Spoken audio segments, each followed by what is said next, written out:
find the quotient or product of complex numbers in polar form, you have to follow these particular formulas. And so you have a product formula and you have a quotient formula. Product, you're adding the angles. So it would be this angle plus that angle. And the quotient is where you're subtracting the angles and dividing your r's. So let's go ahead and follow the formula. And all it is basically a substitution on what's going on. So if I looked at the product for this one, it's going to be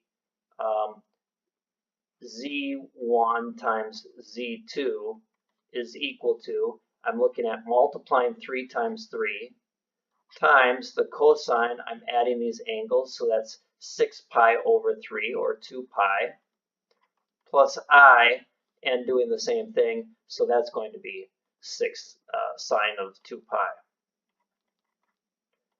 That wasn't too bad. So that means that this is the same thing as the cosine of 0, which is 1 plus I times 0, which means your number is going to be 9 plus 0i if you want to be technical and write it in the right form.